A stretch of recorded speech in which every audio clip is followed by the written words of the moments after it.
Setibanya di negara Lei, ternyata tempat itu merupakan sebuah labirin raksasa yang dikelilingi petir yang sangat berbahaya. Kembali ke Muchen, karena matanya sudah bisa melihat, kepribadiannya pun seketika ikut berubah. Ia pun tak segan-segan ingin menghajar murid lainnya yang mencoba mendekatinya. Tidak hanya itu, burung merak yang saat ini sedang tidak terkendali langsung disiksa oleh Muchen.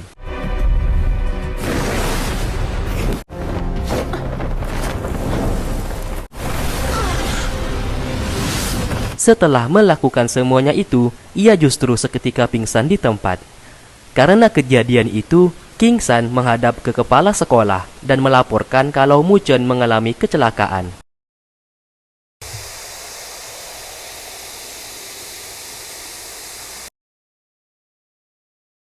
Lingxi lalu menghampiri Muchen yang mengalami kesakitan.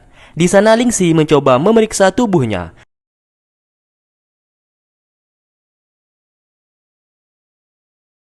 Dan sesaat, ia merasakan ada aura hitam yang merasuki tubuhnya saat ini.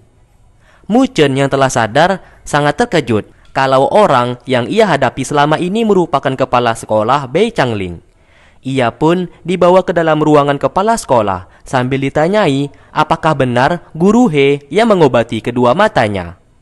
Muchen mengiyakan pertanyaannya. Namun, apa yang dilakukan oleh guru He saat ini mempengaruhi keselamatan burung merak yang berada di tubuhnya. Dan aura hitam di dalam tubuh Muchen dapat memisahkan nadi antara dirinya dengan burung merak. Mendengarkan hal tersebut, Muchen justru senang karena ia juga berencana mengeluarkan burung merak dari tubuhnya. Sesaat, Lingxi memberikannya sebuah gulungan mantra yang berguna menghilangkan aura hitam di tubuhnya dan mengobati luka yang diterima oleh burung merak saat ini. Setelah itu, Muchen menghampiri burung merak dan meminta maaf tentang apa yang sudah ia lakukan tadi.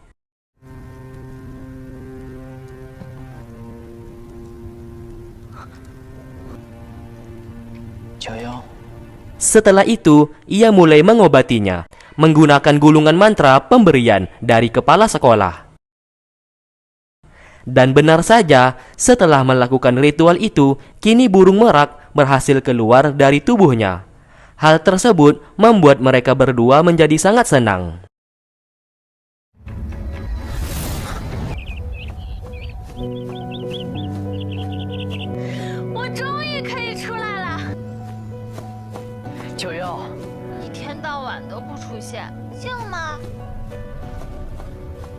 Singkatnya, semua murid berkumpul menyaksikan papan peringkat, yang dimana Luli saat ini peringkatnya naik secara drastis.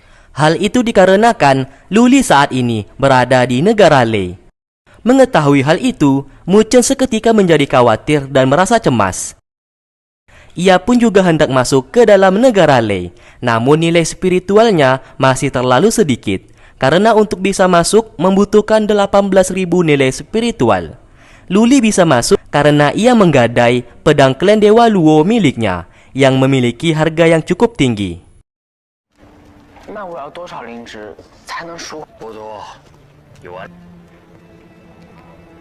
Di waktu bersamaan, Guru He saat ini didatangi oleh Mawar yang memberikannya sebuah misi baru, yaitu ia bersama naga hitam hendak menyerang sekolah 5 besar, termasuk sekolah Bei Changling. Untuk bisa masuk ke wilayah sekolah 5 besar, ia mau Guru He membuat formasi pengiriman, yang dimana hal itu berguna untuk membawa pasukan iblis masuk ke dalam sekolah. Guru He merasa kebingungan, karena untuk membuat formasi pengiriman berarti ia harus memiliki sebuah benda yang bernama Batu Ruang yang dimiliki oleh Guru Zhou sebagai guru yang menjaga keamanan sekolah. Maka dari itu, ia berencana mencuri batu ruang itu terlebih dahulu. Di lain tempat, Luli dan Suantong saat ini merasa kebingungan karena labirin raksasa itu terus saja berubah bentuk.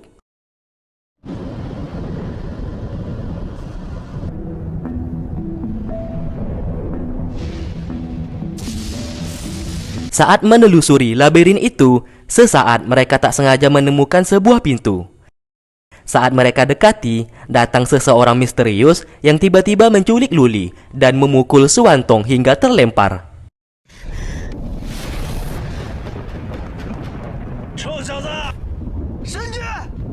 Di waktu bersamaan, Mu Chen dan King San mengetahui ada sebuah jalan lain agar bisa masuk ke dalam negara Lei.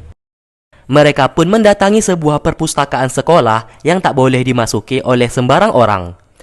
Di sana burung merak merasakan, di balik pintu itu terdapat hawa yang sangat mencurigakan, dan ia yakin pintu itulah yang dapat menuju ke negara Lei. Secara kebetulan, Mu Bai dan Shen menyadari ada seseorang yang berada di perpustakaan. Shen dengan cepat menyerang orang tersebut. Untung saja Mu Bai cepat menyadarinya dan menghentikan Shen yang hampir menyerang Mu Chen. Di sana Mu Chen meminta bantuan Shen bagaimana caranya ia bisa masuk ke dalam negara Lei, karena saat ini ia hendak menyusul Luli. Ia merasa khawatir mengenai keselamatan Luli saat ini. Shen yang memiliki jiwa kesetiakawanan akhirnya membocorkan sebuah rahasia kalau mereka harus memiliki sebuah liontin giok agar dapat membuka pintu tersebut, dan orang yang dipercayakan oleh kepala sekolah untuk memegangnya adalah Sun Er. 多谢沈师兄。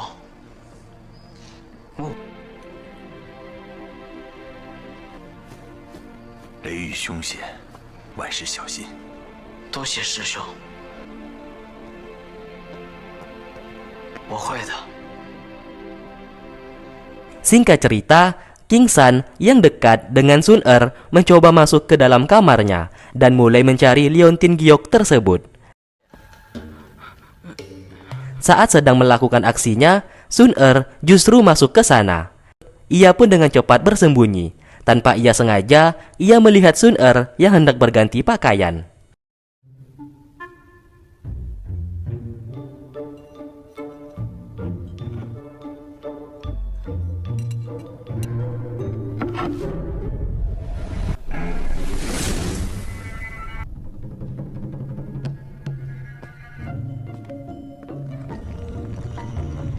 Karena misi pertamanya gagal, Mu Chen mencoba memberikan masukan kalau King San harus memberikan sebuah hadiah kepada Sun Er.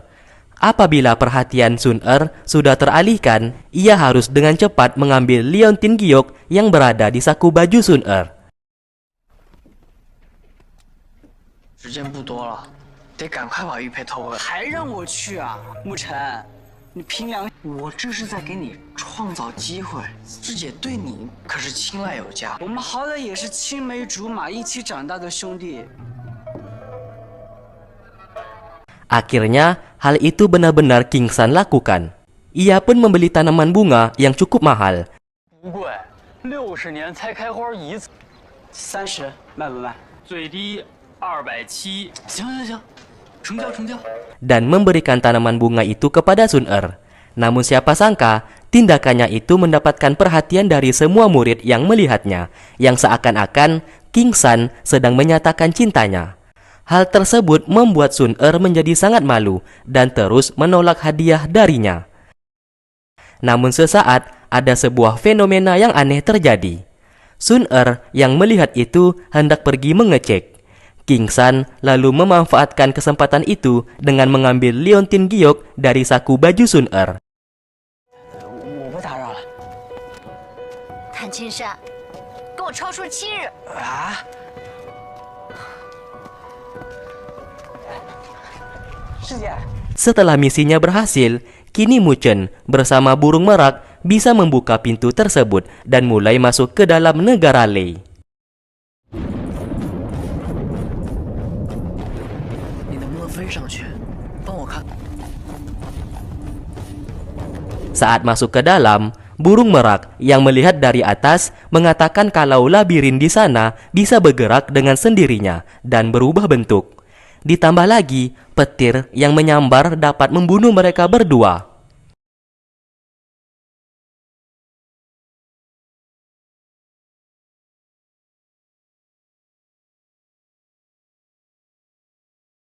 Namun apesnya, Di saat sedang menelusuri labirin itu, Mu Chen seketika kembali kehilangan penglihatannya, yang dimana sudah kita ketahui sebelumnya kalau mata Mu Chen hanya bisa melihat dalam waktu singkat.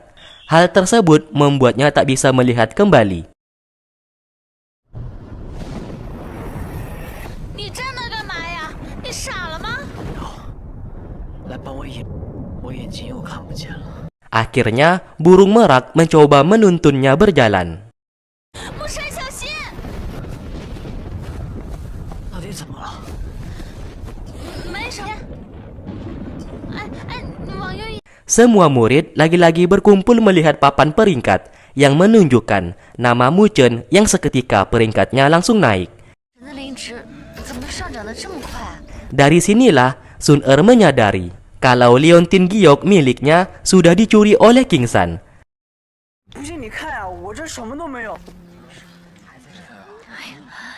Karena hal tersebut, ia pun mendapatkan hukuman. 就雷雨这么危险的地方，有何不对？你们真的是……行了，金母辰一定可以平安出来的。师姐，轻点儿。 Terlihat Sen dan Mubai sedang melakukan patroli di luar area sekolah. Namun sesaat, Sen menyadari ada sesuatu hal yang tak beres terjadi. Ternyata anak buah dari naga hitam sedang membunuh beberapa murid. Ia menanyakan kelemahan sekolah Bei Changling. Namun murid di sana tidak mau memberitahukan. Meskipun ia tahu, ia tak akan mau buka mulut. Mendengarkan hal itu, pria tersebut seketika langsung membunuhnya. Sen yang datang ke sana dengan cepat melawannya. Mubai juga datang membantu untuk melawan anak buah dari naga hitam tersebut.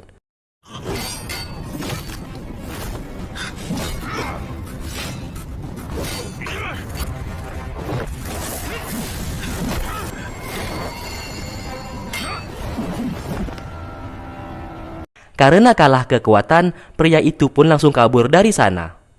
Sen meminta Mubai untuk mengubur jasad para murid, sedangkan ia akan mengejar pria tadi. 则他们，我去，还记不？杀魔刑天故人，从前我一人分身乏术。好吧，我留下。我尽额跟你会合。 Singkatnya, setelah selesai, Mubai kembali berjalan masuk ke dalam hutan dan tak sengaja melihat beberapa anak kecil yang sedang berlari. Ternyata ia saat ini berada di sebuah desa terpencil yang berada di dalam hutan tersebut. 今日村子附近有发，没什么奇怪的事儿，您再仔细。客气。像我们这个小地方，还不如就在村里去啊。 Di lain sisi, Mu Chen yang sudah tak dapat melihat lagi hampir kewalahan karena petir di labirin itu terus saja menyambar. Ternyata burung merak memiliki alasan tersendiri untuk masuk ke dalam negara Le dan mengikuti Mu Chen, yang dimana ia ingin mencari sebuah mutiara yang dapat mengembalikan kekuatannya saat ini, yang kebetulan berada di sana. Namun siapa sangka, mutiara yang ia cari selama ini berada di depan mereka. Ia pun berusaha untuk mengambilnya, namun karena banyaknya petir yang membuat ia mengurungkan niatnya untuk mengambilnya. Mendengarkan hal itu, Mu Chen tak ingin membuat burung merak bersedih. Dengan matanya yang buta, ia berusaha mendekati mutiara tersebut. Burung merak sesaat melarangnya, karena Mu Chen bisa saja terkena sambaran petir dan tewas di tempat. Namun Mu Chen tetap tidak peduli dan terus saja berusaha. Dengan menggunakan ilmu mantra Futu, ia mencoba melindungi dirinya bersama burung merak. Meskipun energi spiritualnya sudah habis, namun ia pantang menyerah. Yang pada akhirnya, mutiara itu berhasil didapatkan. Burung merak seketika berevolusi dan berubah bentuk menjadi wujud manusia. Mu Chen yang kehabisan energinya akhirnya pingsan di tempat.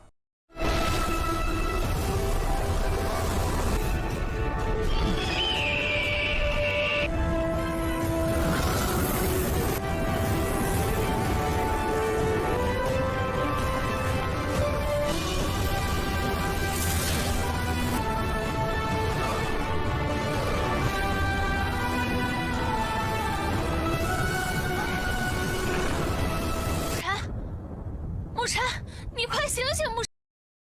Di lain sisi, desa yang dikunjungi oleh Mubai ternyata sedang melakukan ritual penyembahan iblis yang dipimpin langsung oleh Guru He. Mereka pun diberikan sebuah minuman yang sudah dicampurkan pil diu. Para warga lalu hendak meminumnya karena percaya air tersebut dapat membuat mereka menjadi kuat dan sehat.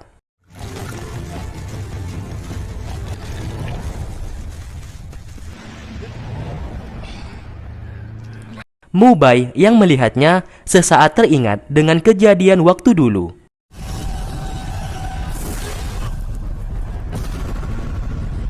Ia pun berusaha menghentikan para warga agar tidak meminumnya. Namun sayang, semuanya telah terlambat. Kini para warga telah berubah menjadi zombie yang dikendalikan oleh Guru He. Namun di sini, Mubai belum menyadari kalau orang di balik semuanya ini adalah Guru He. Karena tak ada pilihan lain, ia pun mau tidak mau membunuh mereka semua. Karena itu satu-satunya cara untuk menghentikan semuanya ini.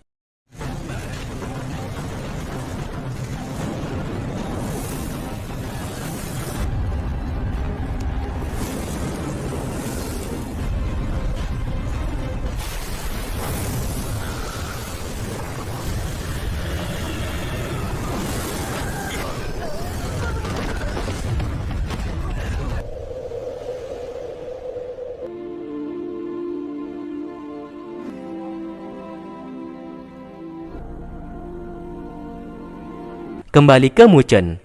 Kini ia merasa senang karena burung merak telah berevolusi. Setelah itu, mereka tak sengaja bertemu dengan Suantong yang sedang mencari keberadaan Luli yang diculik oleh seseorang yang tak ia kenal. Mendengarkan hal itu, Muchen semakin merasa khawatir. Mereka pun akhirnya sepakat untuk bekerja sama agar bisa menemukan keberadaan Luli. Singkat cerita, saat di sekolah, Mubai masih merasa bersalah karena telah membunuh para warga yang kerasukan kekuatan pil diu. Hal tersebut dimanfaatkan oleh Guru He untuk mengancamnya. Mubai sangat terkejut karena Guru He mengetahui kalau dirinya yang membunuh para warga kemarin. Guru He berkata, apabila Mubai mau melakukan apa yang ia perintahkan, maka ia tak akan membocorkan rahasia mengenai Mubai yang telah menjadi pembunuh. 他们是被地狱之力污染的邪神，而且更不像柳絮人变成怪物。我保证昨夜的事。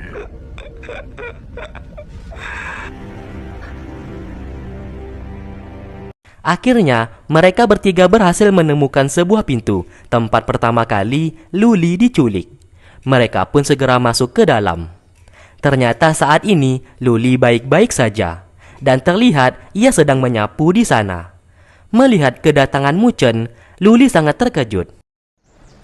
只有御姐草能治好我的眼。当然是我带他来的了，他就是九幽，这就是九幽的人形。洛离。 Tak lama kemudian, datang seseorang yang bernama Bei Ming, yang merupakan hewan spiritual penjaga sekolah. Bei Ming berkata ia sengaja menculik Luli agar teman-teman Luli datang ke sana karena ia merasa kesepian harus tinggal sendirian. Sesaat ia menyadari kalau Muchen matanya buta karena terkena racun Heming.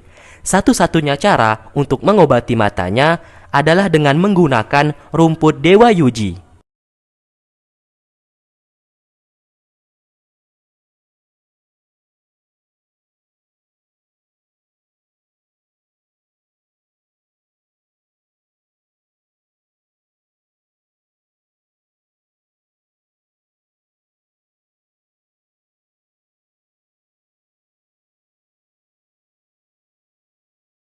Di lain sisi, Guru He yang sudah mengancam Mubai lalu memintanya untuk mencuri batu ruang milik Guru Zhou karena batu ruang sangat berguna untuk membuat sebuah formasi pengiriman agar ia bisa memasukkan orang luar ke dalam sekolah.